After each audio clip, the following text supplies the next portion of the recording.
Welcome back, my fellow renegades. Welcome back to you. We are doing another amazing Renegade Society radio show today. I have an awesome guest that I cannot wait to jump into it with. But before we get to that, I got a few little announcements for everybody. So we do have the Scott Pilgrim Miniatures The World now available with painted minis. You can check in online or with your friendly local game store for that. This is a miniatures team-based competitive game, and it was also made in partner with Oni Games. And y'all know my feelings about Oni Games. Oni Games, always so good. I love when we partner up with them. And then we've also got Snallygaster Situation, which is also now available for pre-order in the US. And that is a cooperative board game set in the world of Kids on Bikes, which is such a fun world to play in. And it's designed by John Gilmore and Michael Addison, with game development by T.C. Petty III and art by Heather Vaughn. So you definitely want to check that one out today as well. It also is just such a stunning game. Like, it looks so cool. You just want to dive into it. We are going to be doing a giveaway today, though, for another awesome game, Bargain Quest. So that code word will be given away later in the show, and Desiree will provide the link with which you can click to enter the code word. So keep your ears open for that. Keep your ears open? I don't know. That's what we're saying today. All right, friends. And I have this amazing guest that I cannot wait to introduce. So I'm not going to wait anymore. I'm just going to jump into it. Today, I have with me Kailey Bray, who is the creator of Damsels, Dice, and Everything Nice. Hey, Kailey. Oh, hello. Hi. Thank you so much for joining us. Happy to be here. Yay. Which, if you haven't checked out Damsels, Dice, and Everything Nice, my friends, you need to go do that. It's going to just like change your life in the most beautiful way. It is such a fun, sweet, charming show and series. So you definitely want to check that out. If you have any questions for Kailey as well, feel free to put those in the chat. We will be getting to them near the end of the show. And as we jump into it, Kailey, if you want to tell us a little bit more about who you are, what you do, what this awesome show is, and where we can find both you and your work online. Sure. Yeah. So I'm a content creator, actor, producer, writer. I do all the things lately, especially it seems like. Damsels is both a YouTube show and a live play. Our scripted show on YouTube's available on the Damsels, Dice, and Everything Nice YouTube channel. And we now have weekly shows every Saturday at 6 p.m. Pacific time, where the princesses play through the Dungeons and Dragons game that is alluded to in the YouTube scripted show. You can also find me at Hobble Barbarian on Twitter, where I will let you know when else I'm going live. Fridays at 6 p.m. Pacific, I play in Failsave, the improv comedy D&D show run by Vince Casso. Super, super fun. And you can also usually find me on the Walking Dead Universe official Twitch channel on Thursdays, where we do watch-alongs of episodes, and I'm their community manager, so I'm also behind the chat bot there. Nice. I love that. I actually really need to get into Walking Dead. That's something that like I feel like is a hole in my nerddom stuff. I started watching it like from the beginning a couple years ago, and I like fell off the wagon. I was watching it with my sister, and then we stopped like seeing each other as much. And then I was like, all right, well, I guess I need to get back on this myself. And I'm so behind. It's so funny when I talk to people about Walking Dead and they're just like, yeah, like this and this. And I'm like, I don't even know what we're talking about anymore. Everyone is like, the future, the show is done now. And I'm just like, I feel like I'm so behind. So that's great. It's definitely a lot. Seasons 9 and 10 have really gone back to kind of the heart of what made the show popular. It's always something that I recommend for people who've kind of fallen off to jump back in. Seasons 9 and 10, Angela Kang is a really great showrunner. That's awesome. And where are you at with the watch through that you're doing right now in that community? We just did season 3, episode 5. Okay, cool. So we're pretty early days. Oh, sorry, my phone thinks we're talking to it. I don't know. The robots are listening. Yeah, it wants to get in on the Walking Dead, I guess, fandom as well. Which I mean, I can't blame it. No. It is pretty fun. It's a good fandom. Yeah. Go to sleep, phone. There we go. All right. That doesn't usually happen. That's really cool. Well, I feel like, yeah, as well, because you're on season 3, that is something I could maybe even jump into and not feel like, I can kind of catch up from here and then catch up on these other episodes by doing my own homework. Yeah. So much good TV. This is the problem, though. There's not enough time. I know, right? It's like an amazing problem to have, though, when you're like, there's just way too much good TV for me to watch. My goodness, what will I do? So yeah, jumping into some of the RPG stuff and board games. How long have you been, I guess, in love with RPGs and board games? And could you tell us a little bit more about when that first love happened for you? Well, board games sparked real young. Every Sunday we had like a family tradition of Sunday dinner, and then we'd all sit down and play a board game together. And like very quickly we played out of like the classics. And so my mother went into the hobby store at the mall and was like, give me more board games, which if you tell a board game hobbyist to do that, you might regret it at first. Or create converts, which is what she did very, very quickly with me and my sister. We would play board games at least once a week, and we'd discover new ones almost every month. And then RPGs, I started in like early high school, middle school. Started with Dungeons and Dragons 3.5, and never stopped. It's been a long time playing games and telling stories, and I'm very grateful for that. I love that. Yeah, 3.5 is a great addition still, even I think, to go back to. That's really awesome. So basically it's been a long time. It's been a time. Pretty much a lifelong love. Do you have a favorite board game from when you were younger and playing them? Was there something that like you loved the most? I mean, I think the one that got us into like loving board games was the board game Pretty Princess. Ooh. Which, did you ever play that growing up? I haven't played that one. No, I don't think so. It's a board game, and I think you spin a wheel, and you're like trying to go through the board, but you go through the board, and the farther you get to like put on jewelry that they include, and if you get the full like ensemble of jewelry, you win. So the crown is the last piece. Yeah. And when you get your crown, you win. And I mean, I don't know if that was formative or anything. I couldn't tell. But I think that was like the one that's like, oh yes, board games forever. And then like into more hobby board games and board games that maybe are just a little crunchier. I think Blockus was the board game that taught me that there were a lot of different kinds of board games that I could explore and really enjoy. Yeah, Blockus is definitely, I think, I'm trying to think of the people that I've even taught Blockus to or I've introduced them to that game. And I just feel like that's like a game that everyone just seems to like have like a little place in their heart for. Once they like find it, they're like, ooh, this game is just, and you can always come back to it, which is what I love about that game. Never really gets old. But I'm sad that I missed this Pretty Princess game. I want to win a game and wear a crown. I don't even know. I'm sure it's not being published anymore, but if you can get a copy of it, yeah, you're never too old. You're never too old to play Pretty Princess. I mean, you're never too old to be a princess. I totally agree with that. And yeah, that sounds like a one that would be really fun at my table. And I'm just like, wow, I need to get that. I just love any games where like I get to like do any dress up elements, whether it's like with characters in the game or, I mean, myself is the best solution for that in my mind. I actually get to wear stuff. But yeah, especially when you like put on a crown and you're like, oh, I win. Like that must feel so good. Obviously. It's the best. It's the best. Like so awesome. I feel like as well, if you have a copy of that game now, that game is probably like, it's got to be, if it's not in print, that's got to be like an expensive game. So I'll have to keep an eye out for it. Yeah, I haven't looked it up in a while. I don't know. I'm going to look it up after this. I'm going to find out how much it's worth. Because those are always games. I love that though. I love when I have old games and I'm just like, oh, I love this game. I wonder. And then you like look it up and you're like, wow, this game is like a bunch of money. I mean, I'm never going to sell it because it's so much fun, but that's good to know that people value it like I value it in my heart. So that kind of is a good transition point as well to jump us into Damsels, Dice, and Everything Nice, because that definitely fits with that princess love. It does.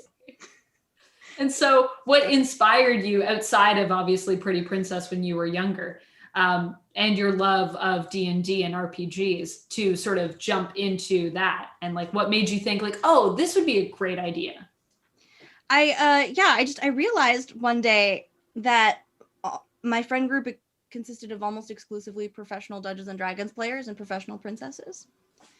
And not always the same people. Sometimes it overlapped, sometimes it didn't. But I was like, wait, but has anyone done this yet? And I Googled it, no one had. So I immediately had to do it before somebody else did it before I could. Love it. You know, is always the best reason to do anything, is to do it before somebody else gets the chance. Yeah, well, especially when you see like, oh wait, this is still like a hole in the community, and like we haven't done this. What are people? I love it because when I was even told about this show, I was like, wow, that is like such a smart idea. I was like, and then I was like, how is this? And I remember watching it and being like, and it's new, and I was just like, how have we not done this yet? Like, what are we doing with our lives that no one jumped on this yet? So I'm glad you did that because I think it needed to be done, honestly. And it's such a fun show. And do you all always play like then in character? Like everything is like in character? Yeah, so we when we start the show, at least for like the live play stuff, we start the show, we're in character, and then we'll break towards the end. And occasionally we can go above game for questions and things like that. But most people just kind of, you get into the habit and you lean into it. And so all of us are really just, now that we're very familiar with these characters as well, it's easy to just kind of sink into it. It must be really fun to be playing a character who's playing a character as well, because that's like layers, and to kind of think of like, oh, if I was this person, like who would I want to be in a fantasy world where I can be anyone I want, and where you're already living in a fantasy world, right? Like what is the fantasy of a fantasy character is a cool idea. It gets kind of meta, and there's a lot of layers to it, and sometimes we will resurface for a minute and be like, where did those decisions even come from? But it's fun. Yeah, I love that. That does sound super fun. And I love the meta of it. I mean, I also just love things that are meta like that and that make you kind of think in a way that you weren't probably expecting to in that day until you sat down to jump into that game. So what has the journey been like from the day that you were like, hey, no one's doing this, I should do this, let's do this, to, you know, having the show now and it's going on, and what has that process been like for you? It's been wild, and I'm so grateful for all of it. It was a lot of battling imposter syndrome at the beginning of, well, I'm not really a writer, so I should find somebody to help me write this, and realizing that no, I needed to write it. And I've never really GM'd 5e, so let me see if I can like find a GM, or I'll hire a GM, and no, I need to be the one to do that, and I can. And giving myself permission to do all these things in this process, I think, has been the thing that's taught me the most, is just, am I actually qualified to do this? Well, I'm gonna do it anyway. Yeah.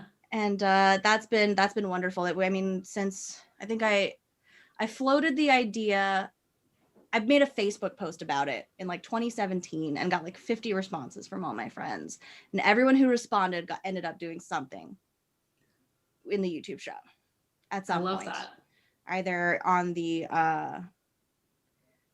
cast or the crew or something in between. And we shot a trailer and like a teaser, and then we released the first episode of the scripted show at the beginning of the next year, and we shot everything in a day.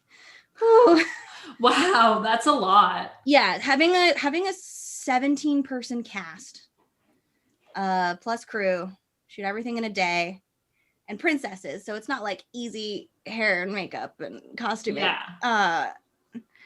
And then we restarted the Indiegogo to get the second episode fundraised. We funded the second episode, shot the next episode that was released that summer, I believe. We released a theme song, an original theme song, and then 2020 happened, and I knew we weren't going to be able to make scripted content for a while, and we'd been talking about doing some live stuff. We've done like little bits of live stuff here and there on Twitch, and we decided it was finally time, and I had a campaign ready to go. So we were like, oh, we're going to do like a couple of episodes, see if people like it. And that was I think almost a year ago. It was last May.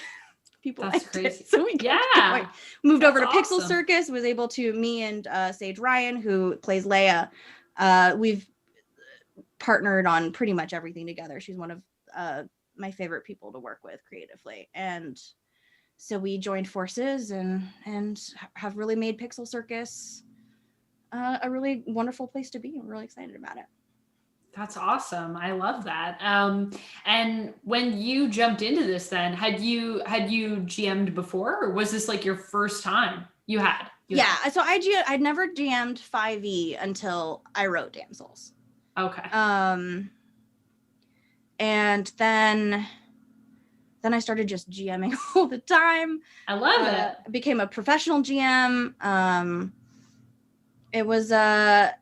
It's amazing what can happen when you decide that you don't need to like hit some kind of milestone or earn something in some way.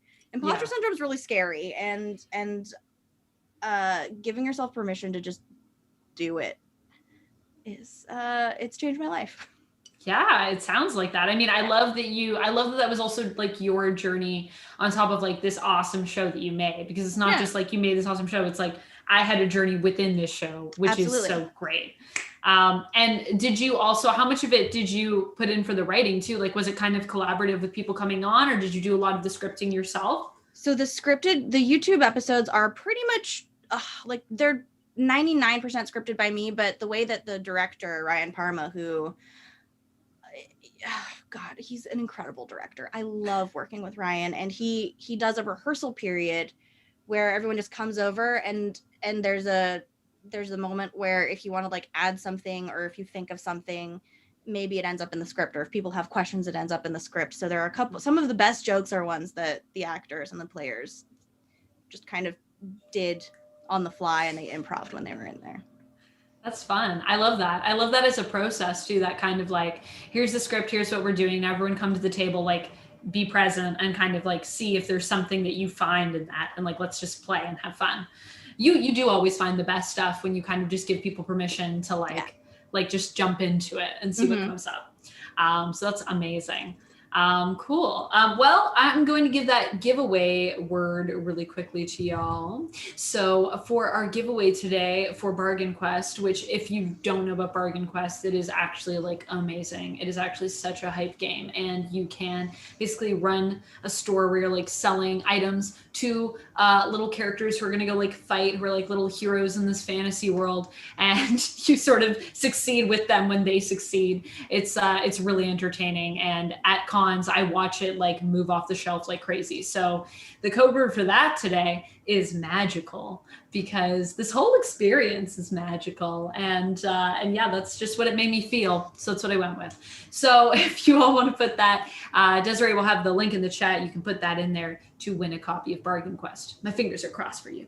All right. So jumping back into that and into the production side, like what is the production team like for this? Like, do you have like a pretty big production side, and like in terms of like makeup and hair and all of that? Do you all kind of take that on yourself? Do you have someone that helps you with that? Because it seems like the production level is like crazy. It is like so high and looks so good. Yeah, I mean the YouTube show is staffed like a short film, essentially. Yeah. And understaffed like a short film usually is. So first one we learned a lot. I was very lucky when I first moved up to the Valley. I moved into a house with a magical human whose entire job was building Disney princess wigs for like, that was pretty much her whole deal. And so she was a good friend of mine, and so she was a major collaborator on that. And our other very good friend owns a princess party company, so she was able to and played Snow White in the YouTube show. So she very graciously gave us a wonderful deal for the wig rental, and so we had these party park level wigs, which made all the difference. And we had a couple of dedicated makeup artists, but the princesses also, like, we train them how to kind of do their own makeup on their own, showing up in as best they can. The woman who played Sleeping Beauty, we ended up pulling most of the costumes from her closet. Almost all of them. It was just one woman. I love it. And, everyone just kind of threw props at me. And suddenly, wait, someone has an access to a suit of armor. Let me go run in my 2-door coupe and see if I can fit it in my car. I could. and we shot down at Fonco, which, thanks to another good friend of ours, and it was just a lot of people coming together. But the yeah, I mean, it was essentially on the scripted side, the YouTube show, it's like a short film. So we had director, DP, gaffer, sound, PAs, and we had 17 actors. Yeah, that's a lot of actors. That's a lot of people at a table as well. Even just for you in character to be managing. Like, I'm always impressed at just how well you as like Belle can be like, okay, everyone, let's get into this. And the live show we run pretty bare bones. We've got at Pixel Circus, we've got a technical director who usually runs tech. And then we've got the cast, and then we do most of like the marketing and the overlays on the like Sage Ryan ends up doing most of the overlays, and she runs tech for us too, actually, on Saturdays. So we're much more contained. That's one of the great things about being a remote show, is that a remote live show is we can be. It's very, very different from the scripted show as far as scale, but yeah. But it still seems like there's a lot of, it seems like it has the same heart in the sense of like everyone kind of pitching in and coming together and being like, what do I have? What can I bring? Absolutely. Which is great. And I love the passion of just like everyone at the table kind of being like, well, I have this thing, and like, I can pull these things out, and let's check this out. The excitement. And I feel like you feel the excitement too when you're watching the show. Like the air of excitement is alive and electric. And I think it's also what makes you all so good at living in these roles of princesses, because princesses are kind of like this extra level of personality, really. They're living at the top. And speaking of princesses, so how many do you have at the table now then? So 17, 16? So yes, there were 16 princesses in the scripted show. And 17 including me. And then the live show, we tend to cycle out. We've got 4 to 5 regular players, and then we'll usually have a guest on. Nice. But it's however many the overlay can fit, and I can bribe Sage to build out another Mortis for us. But so ambitious. I love it. And to be fair, chat is also a major player in our games because we are an interactive show. So we will allow them to have a frightening amount of input over what happens. I love interactive shows for that, though. It's so much fun. And it must be fun as players to kind of take that in and then kind of let that sort of drive you in new directions that you might not have gone on yourself. Some of the best, I think one of my favorite moments was prompted by I think a double donation that had us have an NPC and a musical interlude happen at the same time. And the princesses were able to attack and vanquish Gaston in song, mostly about toxic masculinity. That's lovely. I love that. That is so much fun. Yeah, that is exactly the kind of whimsy that you get when you let the chat kind of dictate some things. Wow, that's so much fun. Do you have a favorite character in terms of the princesses? And then in terms of like the characters that the princesses play? So, because there's kind of 2 levels to that. There is. It's like asking me to pick a favorite. I know as a GM, you're not supposed to pick favorites as well, but and also, especially for the scripted show, I created a lot of these like princesses and characters, and deciding like, oh, this character fits this D&D class the best, and that's always a fun experiment. Yeah. That one is almost even more fair for you to pick, because it's kind of like picking of the things that you wrote. So if you want to go with that, so no one feels like you're playing favorites, I don't mind. I think I was really proud of making Aurora a wild magic sorcerer. I love that too. It appealed to my sensibilities, and I love a little bit of chaos, and that was tons of fun. I'm really enjoying. We brought on the lovely Chelsea Bites as our Ariel for the live show, and she comes from a very Pathfinder mindset. So the creativity she had with Ariel, who was a silent bard in the YouTube show, she's now a warlock who signed a new contract with Ariel or Ursula. And so watching her bring that creativity and just a whole new just outlook onto the character in the game has been really, really fun to watch. Yeah, that's Very really, fresh. really cool. I also love Ariel as a silent bard too. I think It was really very funny. entertaining. That was very clever. That was all Blythe. Yes. I love it. And I love I think the moment too, even when you find out what Aurora's going to play and she's just kind of like wakes up and says like, oh, wild magic is where we're going with this. I'm just like, wow, I love that that's like come right out of a thing and it's like, oh, this. And it's like you're like, oh, that okay, I guess we're doing that. Okay. And that's very much my style as a DM is, oh, sure. Okay. That happens now. Yeah, that's so great. When you were DMing as well before, is there anything that you've DM'd sort of in your time that you've really loved in terms of like different versions of D&D or like RPGs that have stuck out to you that you're like, oh my gosh, I love this and like this is where I live? Is it 5e for you or is it somewhere else? You know, I think because 5e is really what gave me the confidence to like go pro. Like it's, and the reason I like it is because I found a real passion for bringing new players in. I love the people who are like, oh, I was afraid to play Dungeons and Dragons because people told me I wasn't allowed, or people told me girls don't play, or whatever, I'm too old to learn, or whatever it is, or I'm too nervous, or no one will play with me. I want to be the person that brings that person into the game. And 5e has such a low barrier to entry that it really helps me bring those new players in. And that's one of the goals of Damsels as well, is I always encourage the players and the guests to ask questions live so we can talk through, this is a homebrew rule, this is what the rules as written say, this is why we're making these decisions, these are the kinds of dice, these are the mechanics that we're playing with right now, so that people can learn while watching us too and be inspired to start their own games. I love that. And I also think it's important. And there's so many shows that don't do that, like it's almost treated like, oh, if you do that, it's like, you're not a professional, you're like making a mistake. Right. And it's so important, I think, to remember that like, this is a medium that we're trying to welcome people into. That's why D&D blew up, because people wanted to play.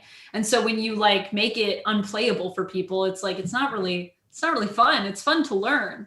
I know so many people who've wanted to play D&D for so long, but who are so terrified, and it's so hard to get them to be like, just come and sit at the table. Like, just, we'll walk you through it. Like, it's not that hard. You can do it. And they're like, oh no, it's like a lot of like, it's a book and it's intimidating. And it's like, you don't have to read the whole book even. You can just read like a few pages of this book and you're fine. Yeah. You don't even have to really read a book if you're with friends. We can just guide you through it.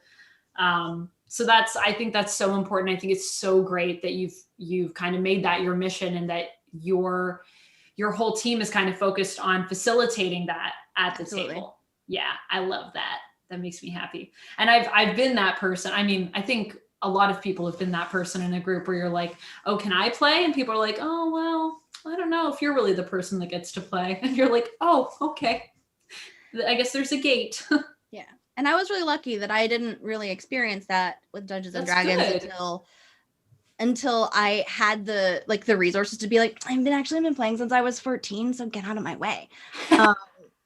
Which I've only had to do a couple of times, but my first DM was non-binary. Like, most of us were just like queer people of color in a little art school in a southern town, just like hiding from the rest of the world.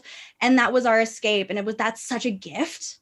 Yeah. And so like, because I know that I'm kind of in the minority of people who that was like my entrance into Dungeons and Dragons, I want to kick down as many gates as I find.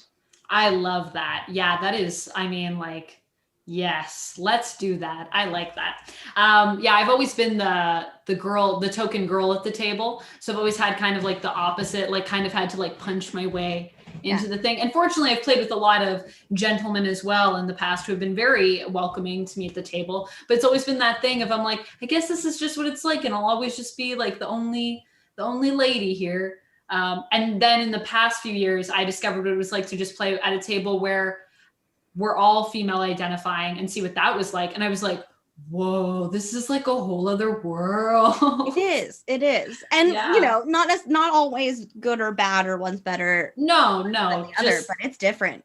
It's different, and different in a way that makes you go like, there really is room for like all of us here. Like we can all sit down and play this. And I don't know why I felt like it always had to be this way, because that was my experience, right? So I think that's so important. And I think important for, a lot of people coming in that maybe are scared of that, are scared of, being told that they don't belong in the group. So thank you for doing that and taking that on. Yeah. And what kind of, so then, well, we kind of talked about this a bit, but so you were kind of feeling like, hey, like who's going to be running this game? And like, what's going to be going on with that? And then you decided, you know what? No, I'm going to run this game. I need to do that. But was there like a specific moment for you where you kind of really felt yourself break through that barrier? And why did you decide to go with Belle as the person running the game and as your princess? I mean, it was multi-layered a little bit. I knew that Belle had to be the DM. Yeah. Belle reads books. She loves storytelling. That's her whole thing. And so she was either going to be a wizard or a DM or both. Yeah. And so she's kind of both. Anytime I'm forced to play Belle as an NPC, which is rare, Belle is a wizard. I love that. We needed to have the storytelling princess as the DM. That's important. Mm-hmm. And I was like, well, I should probably play Mulan because I'm Chinese and Mulan is one of my favorites, and Mulan. And I was like, but Mulan can't be the DM. I think I have to be. I'm writing this story. I'm the one who really knows, and also just as a matter of respect for my actors who donated their time for both the episodes, which is huge, and I'm incredibly grateful for them for that, because we wouldn't have been able to make it otherwise. But it's the difference between memorizing 2-3 pages of dialogue and memorizing 15 pages of dialogue as a DM. And I'm like, well, if someone's doing that for free, it should be me, just out of politeness and respect. I love that. That was kind of the journey. It was a practical thing, and it was also, I mean, if we're talking princesses, Belle's my number 2. Love it. Although now I think now she and Mulan have to be tied, because Bella's becoming a very big part of my personality. Yeah. I also love that kind of realization that you were like, I mean, I am Belle. I am the Belle of the story. That's what's happening here. Yeah. So that's how it goes. I love that. Belle has always been one of my favorite princesses, I think, ever since I was little, because I always used to love to like escape into books and read. Absolutely. So to see a princess that like did that and that was cool. It was like, you can read books and be cool. You can read books and like be considered like pretty. Like that was like a game changer, because it was like people didn't talk about that. Yeah. Pretty girls read books too. Yeah. Everyone can read books. Books are for all of us. Can all read books, and I love that. Especially as you get further into the industry, and like I feel like there's so many people. Like I think this show is also just great because it just breaks all of the walls in such like a beautiful way, with like a big smile that makes me so happy, because we're always kind of told like you're this or you're that, and so to be like a princess and a D&D player isn't something that you would be told is like acceptable. Right. But then when you do it, you're like, it works so well. Why are we doing this? I have never really run into anything that made more sense. Of course, these princesses play Dungeons and Dragons. Of course they do. Are there any princesses that you feel like you don't have yet that you would like to add to the roster? I have all of them, but I have so many. We don't have Moana yet. Oh yeah. And I would love to have Moana. Moana. There are plans to have Raya guest star for the newest. Who the writer of Raya and the Last Dragon is a huge Dungeons and Dragons nerd, and if you watch that film, you will know that. That's awesome. I still haven't seen it, so I have to go watch it. If you watch it, and especially watching it knowing that Kui started as a playwright, one of the writers of the film.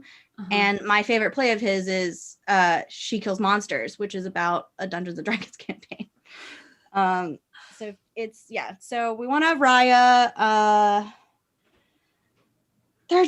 They're kind of infinite Disney princesses, and people who arguably can be Disney princesses. I mean, one of my favorite characters would honestly, because of Jessica Lynn Parsons' incredible portrayal of her, is Meg. Meg's not a Disney princess, but she is a Disney princess. Yes, yeah, she is. Yeah, I love Meg. I think Meg is just also such a fun character. Like she's just so dry and like funny and like dark. And I love all of those things about her. Meg is definitely one of my favorite all times. And also definitely one people forget. Yeah. And Tiana, I was so happy that you had Tiana. She's one of my favorites. I love Tiana and Kita, of course. Like Atlantis is one of my favorite movies of all time. And so getting to have Kita there is fabulous. I love Kita. Oh my goodness. Okay. So there's still a few to be added. I mean, Moana is going to be really great too when you get her, because I just feel like Moana is like one of my new loves in terms of just even the world of Disney. Like that is one of my go-to movies when I'm just having a day where I'm like, this is a rough day. I'm like, I just need some Moana right now. I need a break.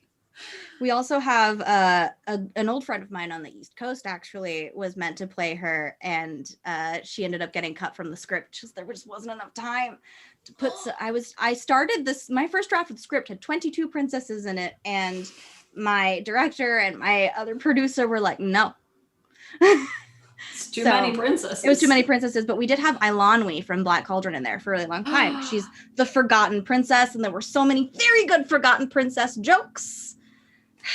And I'm very sad about it. But she'll be back at some point somehow. I need to have her. I need to have her back in my games. Yes. I mean, I'm also wondering too, like I've also been wondering about, will there be a time that we will go into like the other side of it? Like maybe like the villainesses, like the flip side of this world. I would love, and we've got vague plans to do something like that. Absolutely. Yeah. There are definitely some plans to include some villains, include some like sidekicks even. Yes. And anytime I invite a guest on, the process is usually, I would like to play Dungeons and Dragons with you. What is your favorite Disney character?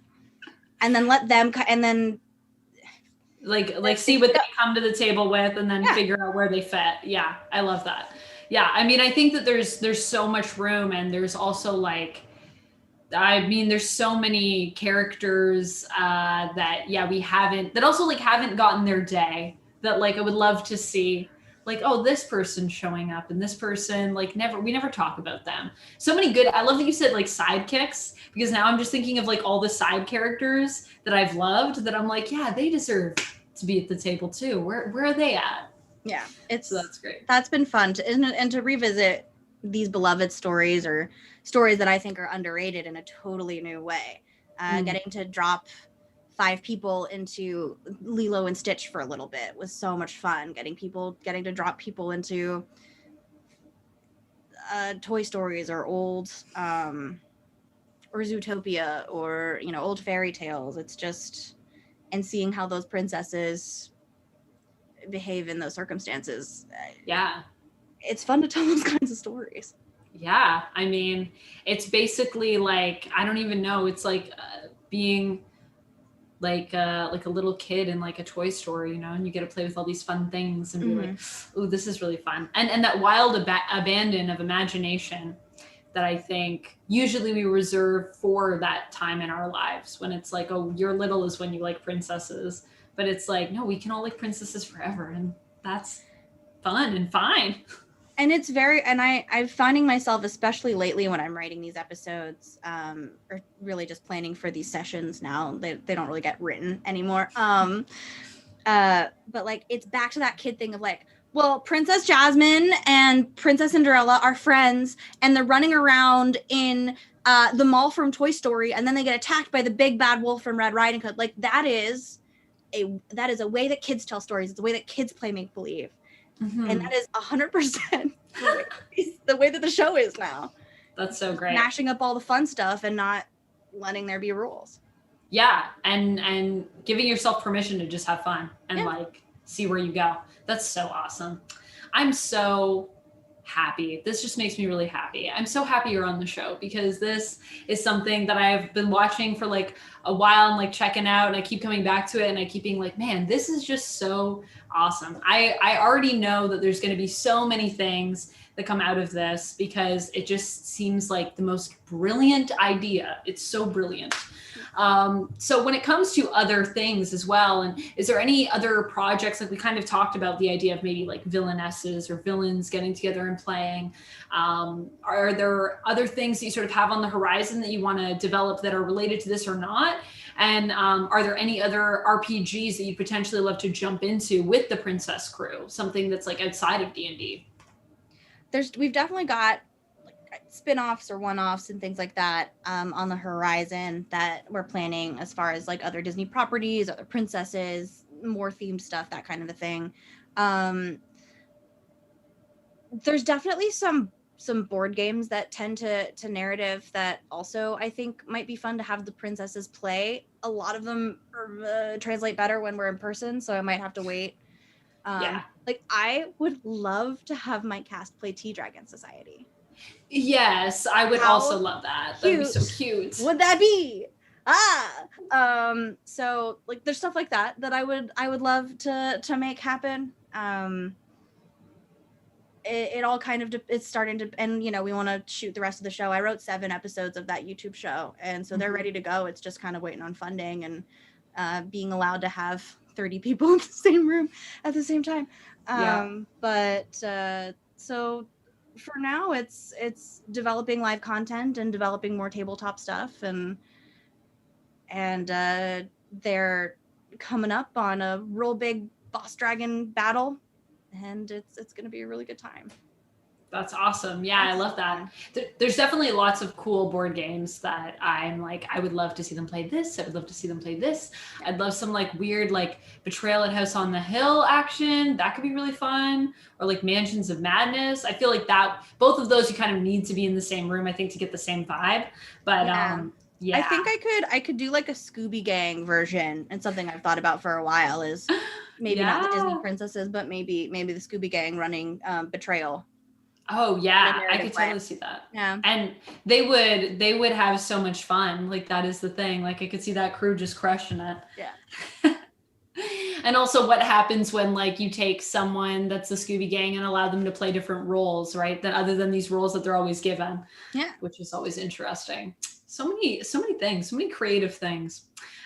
So when it comes to as well making the show and doing it all and putting all the things together, how can we support this magical adventure, and where do we go to do that? You can support the show Pixel Circus. We are live every Saturday, not tomorrow because it's a holiday weekend and I'm technically on vacation. But yet you're here doing an interview with us. I appreciate that. This is vacation. Are you kidding me? This is the best. I'm having a great time. Awesome. This absolutely counts. Excellent. So Saturday, 6 p.m. Pacific, we are live. We of course appreciate contributing to the donations or subscribing to Pixel Circus. I'm executive producer of tabletop content on Pixel Circus, so like we love making stuff for y'all, and seeing your response in chat, seeing you follow, seeing you share and make clips and just respond to the show in the Discord. I mean, that's the best way to support all of the shows that we do. And you know, if you share Damsels, like the more people who are watching, the easier it is to convince people that it's a great show and we should get it funded and we can make more. Yes to all of those things. So that's how y'all can go do that. So make sure you go do that. Make sure you do that. Follow Pixel Circus on Twitch. Excellent. That is something I know I will be doing right after this. So I'm with you. And before I get to my sort of wrapping of the things, where I'm also now going to pass it over to Desiree for questions from the chat. Desiree? Hello. Hello. So we've had a very fun chat going on. Just everybody really loves the show. Not too many questions today, but I do have a few. You did answer already about your favorite princess, but do you have a favorite villain, actually? Ooh. That's a good question. That's a good one.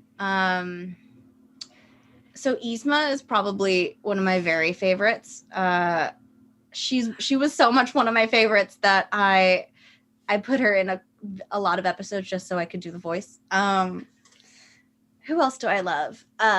Ratigan is one of my very favorites. From Great Mouse Detective. Villains. And I think Hades. I was just thinking of Hades, actually, as you said that. The Hades and Meg dynamic, and I love Pain and Panic too. In that we just had Noah Averbach-Katz from Star Trek Discovery on as Panic, and it reminded me how much I love that character.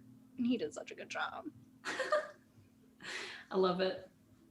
Awesome. Love those choices. I always forget about Hades, but yes, I love those scenes so much. Yeah. And you talked about a little bit about sidekicks. Do you have a favorite sidekick that you would want? If you could take from any movie, it doesn't have to necessarily pair with the princess. Any favorite sidekick or sidekicks? Stitch. 100% Stitch.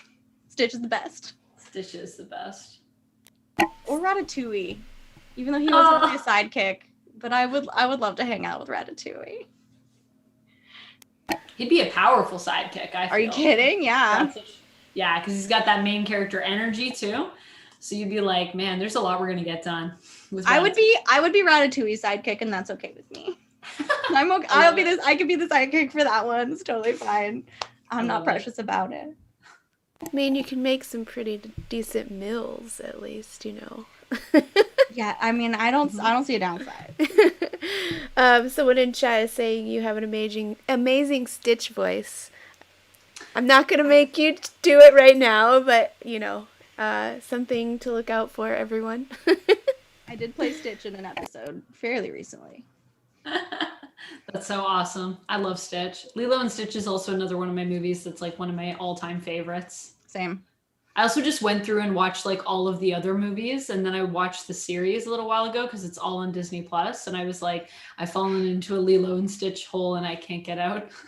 And why would you? Why would you get out? You don't need to. You can just keep going deeper. Like you don't have to get out. Our Lilo and Stitch episode, I had a spreadsheet pulled up because the chat could donate to spawn one of the experiments. Like remind myself what all those experiments were and what they did, and then the effect that they had on a Dungeons and Dragons campaign all of a sudden was wild. But it was also really, really fun. And I forget, like they really put a lot of thought into those character designs, and it makes me want to do a longer campaign just with them. Yeah, with the experiments. Yeah, the experiments are really cool. They did do a lot of work on them, and they're all so unique and so like fun and so lovely. That's so fun. Yeah. Awesome. Well, that is pretty much all the questions. I had one actually. So I always like to ask it's kind of a hard question, and it's a favorites question again, but out of all the Disney movies, do you have a favorite song that it's like your go-to song that you love to sing, or just, you know, hum in your head?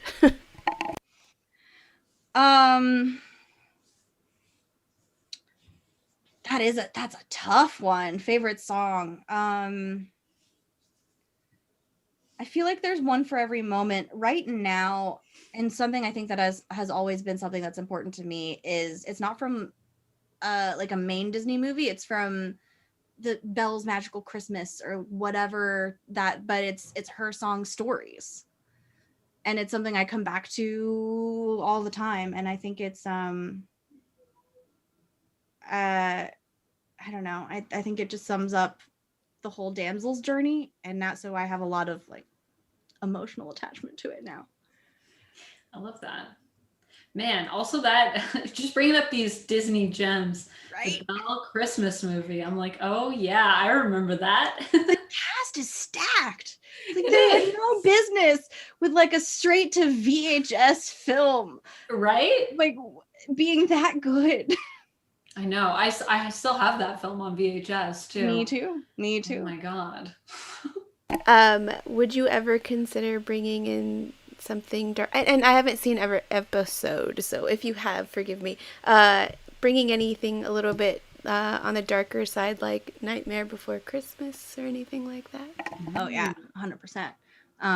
I would love to. I think we're probably gonna wait until something that might be a little bit more themed. But especially when we have guests, we like to kind of, I like to kind of structure the episode or theme the episode to the guest too, if we can. So it's either something where they would be very not at home and it's funny that they're out of place, or the rest of the princesses are kind of out of place and the guest is the one that has more familiarity with the world and can take ownership of that. So it kind of depends. And if I had a guest walk up to me and be like, my favorite character is Sally from Nightmare Before Christmas, I'd be like, let's go. And then it would be kind of spooky and it would be fun. Yeah, you could go on a trip to Halloween Town. That could be pretty cool. I hope we get to do that soon. Yeah, because I love that. Fun. So, yeah. Awesome. Well, I think that is all. That is all that I have from chat today. Amazing. Those are all good questions. I like it. All right. Well, before we wrap up, could you remind us, Kailey, who you are, what you do, and where we can find both you and your work online, so we can go make sure we follow all the things? Absolutely. I'm Kailey Bray. You can find me on Twitter, HavaBarbarian. I'm the executive producer of Tabletop at Pixel Circus on Twitch. So you can follow Pixel Circus on Twitch to see me as a player on Failed Save on Fridays, the improv comedy D&D show. And then on Saturdays, I am the dungeon master and creator of Damsels, Dice, and Everything Nice, the Princess Dungeons and Dragons show. We have live plays every Saturday, and we have scripted content on our YouTube channel. Yay! Awesome. Thank you so much. And thank you so much for being here with us. Absolutely. It was a blast. Yeah, excellent. And before we go, a couple more quick notes coming at you. So just a reminder, we do have Scott Pilgrim Miniatures, the world, now available with painted minis. Check it out. It is awesome. It's so much fun, and the minis look amazing. So you can check in online or with your friendly local game store for that. It is a miniature team-based competitive game made in partner with Oni Games. And we have Snallygaster Situation, which is now available for pre-order in the US. It is a cooperative board game set in the world of kids on bikes. Talk about another fun world we get to go to. That world is awesome. Yeah, and it is designed by John Gilmore and Michael Adelson, with game development by T.C. Petty III, and of course art by Heather Vaughn. And Heather Vaughn's art is amazing, so trust me, you're going to want to own a copy of this game. It looks so good.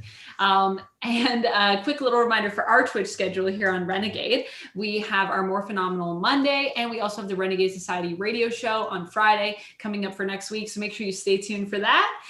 And one more time, the giveaway word for today's giveaway, which is Bargain Quest, is magical. So make sure you hold on to that word, put it in your pocket, and then click that link and take it out of your pocket and put it in there, so you can try to win.